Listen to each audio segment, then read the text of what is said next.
예, 오늘은 에베소서 5장 제목은 빛된 삶이라는 제목으로 함께 은혜 나누도록 하겠습니다. 예, 우리가 에베소서를 지금 4장까지 봤고 오늘 5장인데요. 한 줄거리를 전체적으로 한번 살펴보면 사도 바울이 에베소에 보내는 편지가 에베소서였죠. 주제는 에베소의 주제는 에베소에는 헬라인과 그 다음에 유대인들이 같이 있었는데 헬라인과 유대인들이 서로 에베소 교회에서 서로 분쟁이 일어납니다. 그래서 그 분쟁 때문에 서로 하나로 화합이 되지 않아요. 그래서 하나로 화합되게 하기 위해서 편지를 쓰고 있습니다. 그래서 1장부터 4장까지는 주로 이론적인 이야기를 쓰고 3장까지 이론적인 걸 쓰고 지난주부터 본 4장, 5장, 6장 부분은 이제 삶의 자리에서 우리가 어떻게 실천을 해야 될 것인지 그 부분에 대해서 다루고 있습니다. 그래서 오늘은 그 실천 부분의 하나로서 빛의 자녀들이 어떤 삶을 살아야 되는지 거기에 대해서 구체적으로 나열하고 있습니다. 여러분들은 하나님은 본질이 하나님의 모습이 어떻게 생겼는지 성경에는 기록된 게 잘 없습니다. 그냥 하나님의 음성이 들리고 구름 하나님의 음성이 들리기 위해서 자연의 특이한 현상들이 나타나죠. 천둥이 친다든가 번개가 친다든가 우레와 같은 소리가 난다든가 이런 이야기들이 있습니다. 그런데 요한계시록에서는 하나님의 모습에 대해서 이제 언급을 하고 있습니다. 근데 요한계시록에서는 하나님이 어떻게 생겼다 이렇게 표현하지 않습니다.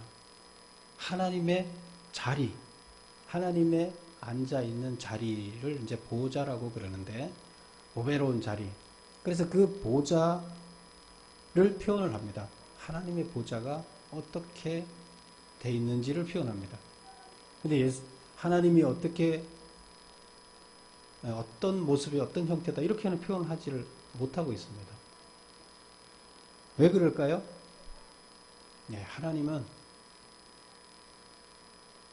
하나님의 모습은 우리의 눈으로 보기가 어렵습니다. 그리고 하나님의 그 모습 자체를 본다 하더라도 우리가 우리 이 땅에 있는 언어로 하나님의 그 형상을 설명한다는 게 설명이 되지를 않습니다. 그래서 거기서 보면 여러 가지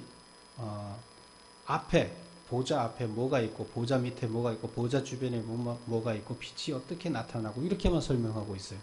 그리고 그 본질 하나님 본질에 대해서는 어떻게 표현을 못하고 있어요.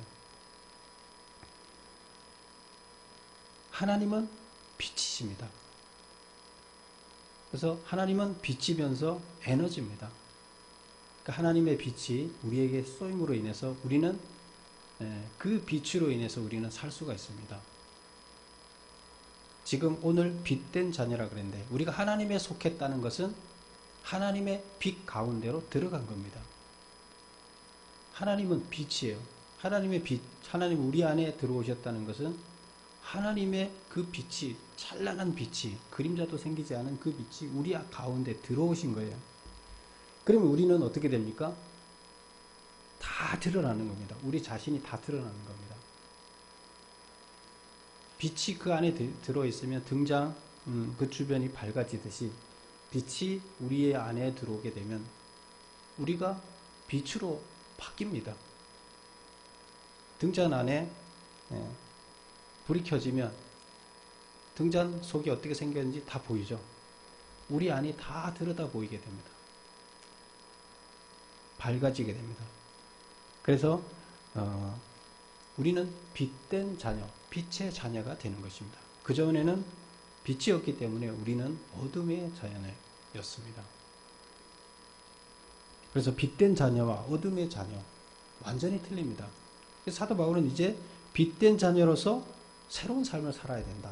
빛된 자녀로서의 역할을 해야 된다. 이렇게 얘기를 하고 있습니다. 자, 그러면 오늘 본문에서 사도 바울이 성도들과 그 다음에 아직 하나님을 믿지 않는 성도들, 우리가 하나님을 그 전에 믿지 않았을 때 우리도 불신자였죠. 그러면 우리도 어둠 가운데 있었죠. 그때 우리 모습과 지금의 우리 모습이 어떻게 다른가? 그럼 우리가 하나하나 어떤 행동을 할 때, 어떤 행위를 할 때 어떻게 틀려졌는가를 사도 바울은 표현하고 있습니다. 그래서 그것을 정리를 해보면 1절에서 7절까지 그런 내용을 얘기하고 있는데, 정리하면 이렇습니다. 우리가 행동하는 어떤 행위의 근본적인 그 출발점은 무슨 행동을 했다. 그럼 그 출발점은 어디에 기인하느냐? 성도들은, 하나님을 믿는 빛된 성도들, 자녀들은 하나님이라는 뿌리에서부터 출발합니다. 하나님의 뿌리는 뭐예요? 빛이에요. 빛으로부터 출발하게 됩니다. 그러나 불신자들의 기원은 마귀로부터 출발합니다. 마귀는 뭐예요? 빛이 없습니다. 어둠입니다. 그 다음에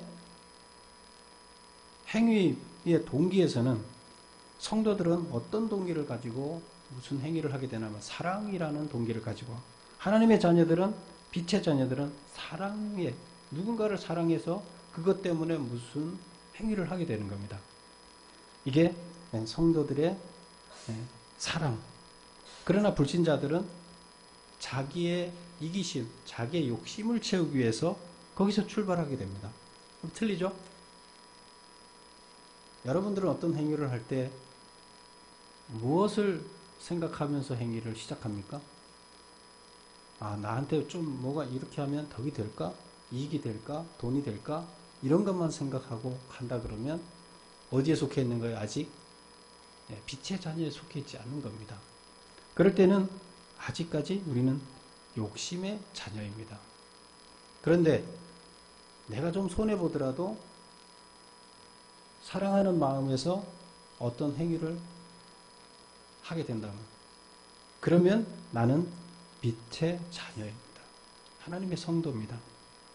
우리가 스스로 한번 판단해 보세요. 사도 바울이 이야기하고 있는 것을. 그럼 내가 지금 빛된 자녀로 서 있는가? 내 욕심 때문에, 이익 때문에 무슨 행위를 시작하는가? 아니면 사랑 때문에 시작하는가? 생각해 보시면 알 수 있습니다. 그 다음에 그 행위의 결과는, 성도들은 결국에 사랑으로 시작해서 생명을 얻게 되는 것, 불신자들은 사망을 얻게 되는 것입니다. 성도는 세상과 타협하지 않는 하나님 중심적인 신앙을 견지해야 한다. 하나님의 위치에 오르려고 했던 사단적 행위가 아니라 하나님이 우리에게 보여주신 성품을 모방해야 한다. 하나님이 우리에게 보여준 성품은 남을 살리기 위해 자신의 목숨을 버리는 사랑인 것이다. 그래서 마귀의 성품을 따를 거냐, 하나님의 성품을 따를 거냐, 이걸 얘기하고 있습니다. 그래서 1절에서 사도 바울은 그러므로 사랑을 받는 자녀같이 너희는 하나님을 본받는 자가 되라. 하나님의 성품을 본받고 따르는 자가 되라. 이렇게 얘기하고 있습니다. 그럼 하나님의 성품이라는 건 뭐예요? 결국 죽어가는 사람들을 살리는, 자기를 희생해서 자기가 죽어서 다른 사람을 살리는 이겁니다. 그 사랑입니다. 그 다음에 이제 사도 바울은 또 성도들의 빛된 삶의 모습은 어떠한가 하면서 이제 우리가 읽었던 8절에서부터 14절까지 사이에서 이제 이렇게 이야기를 하고 있습니다. 성도들의 그 빛된 삶, 이방인이었던 과거에는 어둠에 쌓여 있었다. 성도가 된 지금은 주께서 주시는 빛으로 가득 차 있다. 성령님께서 내 안에 들어와 계시다 그러면 나는 빛으로 차 있는 거예요. 하나님이 들어와 계신 거예요. 그래서 믿지 않던 이방인이었던 때, 그때와 지금은 틀리다. 지금 에베소 교회에 믿는 성도들을 향해서 지금 얘기를 하고 있는 겁니다. 그 다음에 빛된 삶은 열매가 있다는 거예요. 구분되는데 빛된 삶을 사는 사람들은, 빛된 자녀가 된 사람들은 어떻게 구분되느냐? 열매가 있고 주를 기쁘게 하며 세상의 죄에 대해서 책망을 한다. 세상이 어떤 죄를 저지르고 잘못 가는 것에 대해서 거기에 대해서 비판하고 책망을 한다는 겁니다. 그리고 우리의 삶이 주를 기쁘게 하는 삶을 산다. 그리고 반드시 열매가 있다. 빛의 빛된 삶은 열매가 있다. 그러면 이제 하나씩 살펴볼게요. 빛의 열매는 뭐냐? 모든 착함과 의로움과 진실함이다. 빛의 열매. 우리가 빛된 성도로서, 빛된 자녀로서, 하나님이 내 안에 계신 자녀로서 살아가는 사람들은 열매가 나타납니다. 무슨 열매? 네, 착한 열매, 또 의로움의 열매, 진실함의 열매. 그 삶이 착하고 의롭고 진실함을 선택해 간다는 겁니다. 근데 우리가 반대로 선택해 간다 그러면 착한 것보다 이익을 위해서 악한 것, 의로움보다는 내 이익을 위해서 때때로 불의함을, 진실함보다는 거짓을 이렇게 선택한다 그러면 이것은 악에 아직까지 속해 있는 겁니다.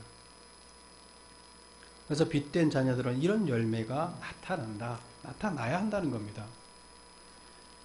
그 다음에 우리 빛된 자녀들은 주를 기쁘게 한다 했는데, 주를 기쁘게 하는 게 뭐냐?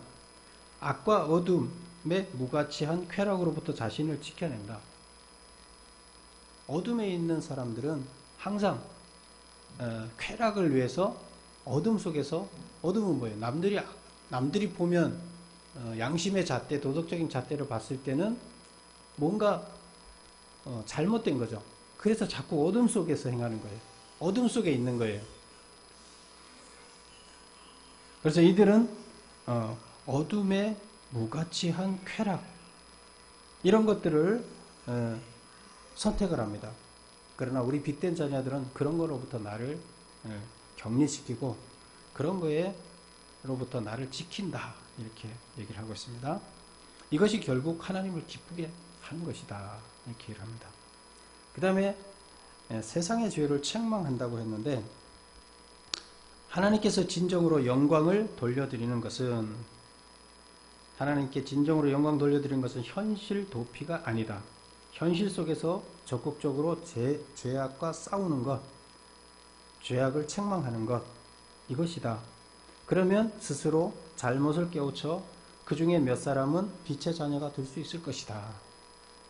결국 우리는 죄 짓는 사람들, 잘못된 것을 잘못됐다고 얘기하지 못하고 그것을 감싸주고 그것을 키워가면 안 된다는 겁니다. 그래서 사랑으로 그들을 감싸되 그들의 잘못된 것에 대해서는 우리가 거부를 해야 됩니다.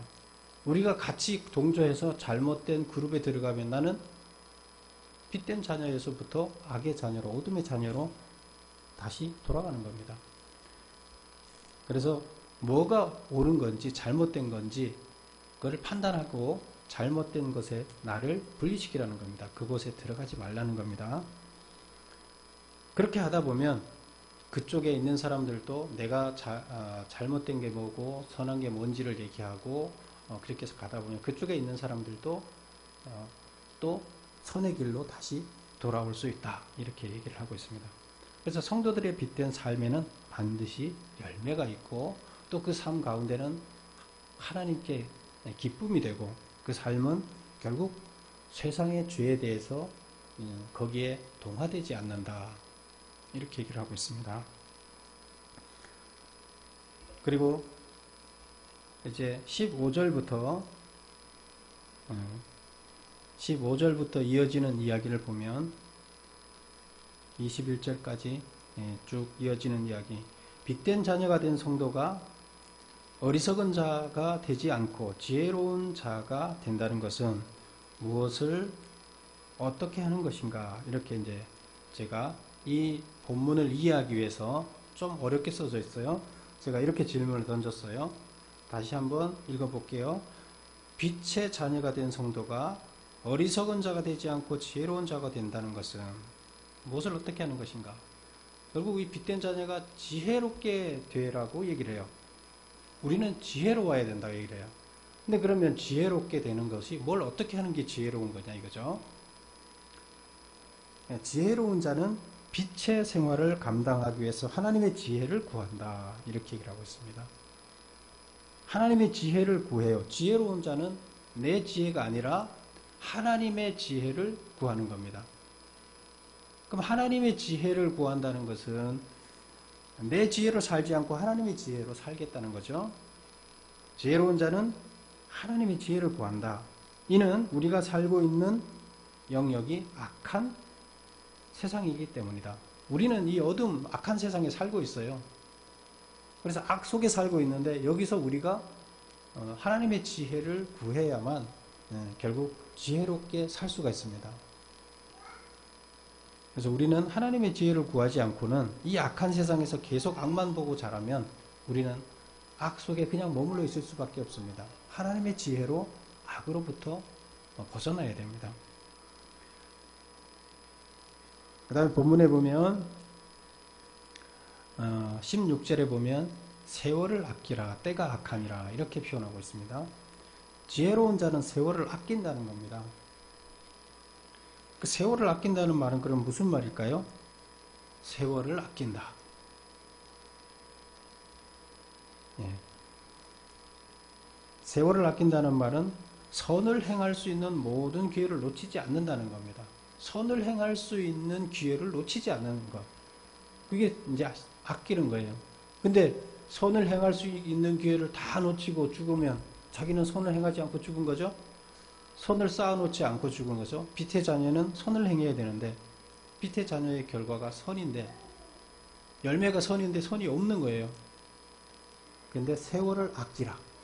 좋은 일, 선을 행할 수 있는 기회를 놓치지 말고 계속 하라는 거예요. 지혜로운 자는 주의 뜻이 무엇인지 이해하려고 노력한다. 정말 지혜로운 자다. 하나님의 자녀는 지혜로운 자가 되어야 되는데 지혜로운 자는 주의 뜻이 무엇인지 이해하려고 노력한다. 즉 주의 뜻을 찾기 위해서 매번 내 앞에 닥친 문제를 놓고 기도한다는 겁니다. 어떤 문제에 닥치면 지혜로운 자는 기도하는 겁니다. 지혜로운 자는 술에 취하지 않고 오직 성령에만 취하여 성령의 지배를 받는다. 여기 보면 18절에 술 취하지 말라 이는 방탕한 것이니 오직 성령으로 충만함을 받으라. 이렇게 얘기합니다. 술에 취하지 말라는 거예요. 성령에 취하라는 거예요. 그래서 성령의 지배를 받는 자는 하나님의 자녀, 빛의 자녀가 된다. 그 다음에 지혜로운 자는 시와 찬송과 신령한 노래로 서로 화답하며, 반대는 뭐예요?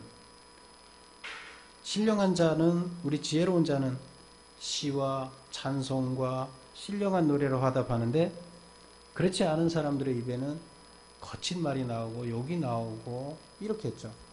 근데 하나님의 신령한 자들은 신령한 노래, 그 다음에 마음속에서 우러나는 노래로 주께 찬양하며 감사한다.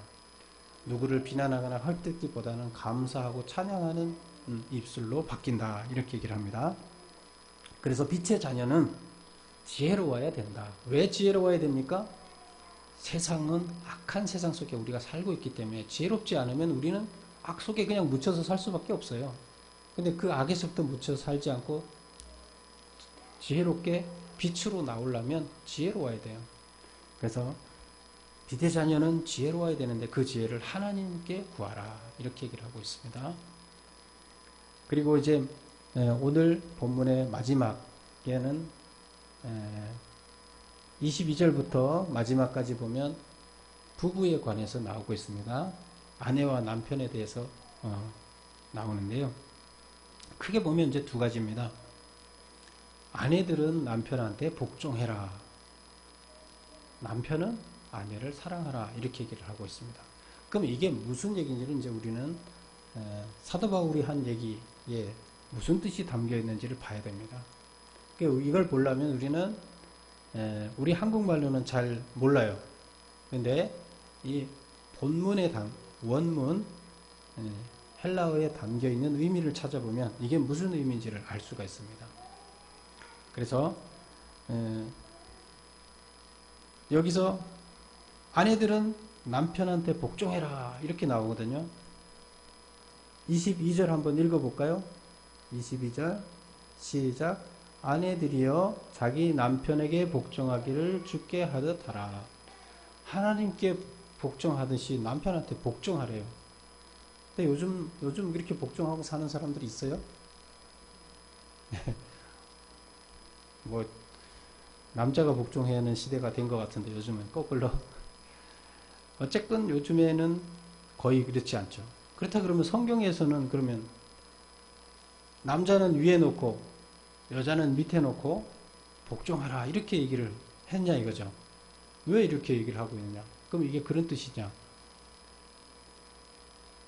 성경에서 사도 바울이 얘기했을 때 뜻은 그런 뜻이 아닙니다. 남자는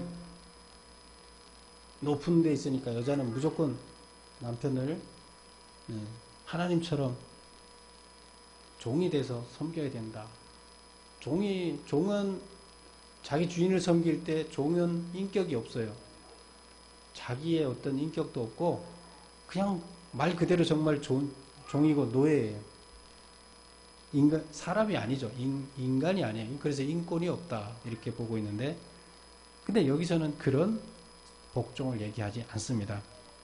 그러면 복종하라는 말은 헬라어에서는 무슨 말이냐면 히포타소마이 이거에 복종하라는 말인데 이 단어를 썼습니다. 히포타소마이라는 단어를 썼는데 이것은 무슨 말이냐? 질서의 의미가 담겨 있습니다. 그래서 아내의 복종은 여자의 열등함을 나타내는 것이 아니라 하나님의 질서에 대한 순응을 나타냅니다. 질서. 하나님이 모든 거에 질서를 만들어 놨어요. 여러분, 우리나라에 어떤 공동체든 그 공동체 안에는 질서가 있어요. 그래서 그 공동체가 잘 이끌어가기 위해서는 공동체에서 항상 누군가를 대표자로 세워요. 지도자로 세워요. 근데 서로 합의해서 세우죠. 누군가가 이 공동체를 잘 이끌어가게 하기 위해서. 그렇지 않으면 이 주체가 없어지죠. 공동체 주체가 없어지기 때문에 공동체는 항상 리더자를 세워야 돼요. 리더자를 세우는 것은 뭐예요? 질서입니다. 질서. 그러면 문재인 대통령이 옛날에는 대통령이 되면 하늘이 정했고 신이 거의 신으로 봤죠. 근데 문재인 대통령이 신이에요? 우리 지금 신으로 보나요? 그렇지 않아요. 신이 아니에요. 그럼 뭐예요? 이 대한민국이라는 공동체의 장이에요. 리더자예요. 우리가 뽑아서 우리 공동체를 위해서 우리가 서로 잘 되게 하기 위해서 공동체의 리더자로 세웠어요. 그러면 남편은 뭐냐? 가정의 리더자예요. 하나님의 질서. 하나님께서는 제일 중요하게 여기는 공동체 중에 하나가 하나님이 가정이에요. 이 가정이 바로 서지 않으면 사람이 바로 설 수 없기 때문이에요. 자녀들이 바로 설 수 없기 때문에 항상 하나님께서 가장 귀하게 생각하는 공동체가 가정입니다. 근데 그 가정이 바로 서기 위해서는 그 가정의 리더자로 대우를 받아야 돼요. 지금 사람이 많으면 대우를 받기가 오히려 좋은데 사람이 적으면 부부 사이에 둘만 있다. 아직 자식이 없다. 그러면 공동체 리더자인데 리더자로 대우를 해줘야 되잖아요. 그래 리더자가 리더자로서 역할을 할 수 있잖아요. 내가 대표로 우리 집 대표로 어디 갔는데 어디 가서 우리 집은 무슨 의견에 찬성합니까? 반대합니까? 할 때 나는 결정을 못해요. 말은 리더자지만 집사람이 다 결정을 하니까 나 집에 가서 물어보고 와야 됩니다. 그럼 리더자가 아니죠. 그래서 하나님은 공동체 리더자를 세우는 가정이라는 공동체 리더자를 세웠고 그 리더자의 권위를 인정해주고 그것을 축에 세워줘야 된다. 이 얘기를 하는 겁니다. 여자가 못하고 남자가 잘나서 그런 게 아니라 리더자, 하나님의 창조에는 질서가 있는 겁니다. 그래서 이스라엘 백성들도 항상 리더자를 세워놓고 그 공동체가 제대로 흘러갈 수 있도록 이렇게 했습니다. 그래서 복종하라. 이것은 결국 하나님의 창조의 질서에 복종하라는 말입니다. 공동체에서 공동체 역할을 할 수 있게끔 남편을 존중해 줘라는 얘기예요. 그 다음에 남편들이요, 우리 25절을 한번 볼까요? 25절 같이 한번 읽어볼게요. 남편들아, 아내 사랑하기를 그리스도께서 교회를 사랑하시고 그 교회를 위하여 자신을 주신 같이 하라. 사랑하라고 했어요. 남편들이 아내를 사랑하는데 어떻게 사랑하느냐? 예수님이 그 사람을 구하기 위해서 본인이 죽었듯이 마누라를 위해서 죽으라는 거예요. 그렇게 사랑하라는 거예요. 자기를 버려서 자기가 죽어서 마누라를 살려라, 살리듯이 그렇게 사랑하라, 이렇게 얘기를 하고 있습니다. 그럼 이거는 무슨 뜻이냐?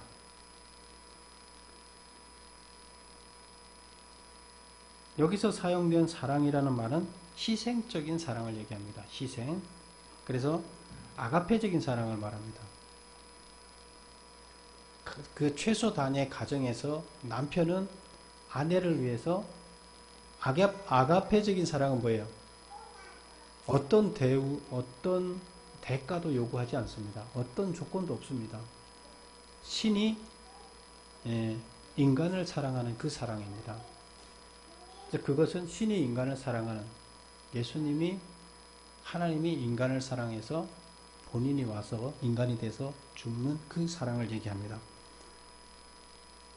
그래서 결국 여기서 사랑하라는 얘기는 모든 것을 다 걸어서 희생하라는 얘기가 되는 겁니다. 그래서 아가페적인 신이 인간을 사랑하듯이 그렇게 사랑하라, 이렇게 성경에서는 기록하고 있습니다. 그래서 복종이라는 거는 뭐냐? 어떤 사람을 위해서 자기를 포기하는 겁니다. 결국 부인은, 아내는 남편을 위해서 뭘 하는 겁니다? 복종하라는 얘기는 여기서는 자기를 포기하는 것이 복종입니다. 또 남편은 아내를 위해서 어떻게 해야 돼요? 마찬가지예요. 자기를 포기하는 희생, 이걸 살아요. 서로가 서로를 위해서 자기를 희생하라는 겁니다. 그러면 지금 여기에서 사도 바울이 가정에서 빚된 자녀가 가정에서 지켜야 할 첫 번째, 그 다음이 이제 부모와 자녀에 대해서 6장에 이제 기록하고 있는데요. 제일 가정을 이루는 구성 요소가 부모와 그 부부 사이죠. 아내와 남편이죠. 아내와 남편이 어떻게 해야 되느냐? 서로가 서로를 위해서 모든 걸 희생해야 된다. 그렇게 하지 않으면 건전한 가정을 이룰 수가 없고 하나님의 빚된 자녀로서의 가정을 만들어낼 수가 없다. 그럼 계속 마귀가 이게 되는 거죠. 그 사이에 악의 세력들이 들어오게 되는 거죠. 지금 앞에 보면 계속 무슨 말이 나와요? 음행하지 말라. 5절에 보면 음행하지 말라. 더러운 자를 탐하지 말라. 우상 숭배하지 말라. 이 악한 것, 다 음행하는 것, 이런 것들이 뭐냐? 그럼 결국 마귀를 따라가기 때문이에요. 빚된 자녀의 삶을 안 살기 때문이에요.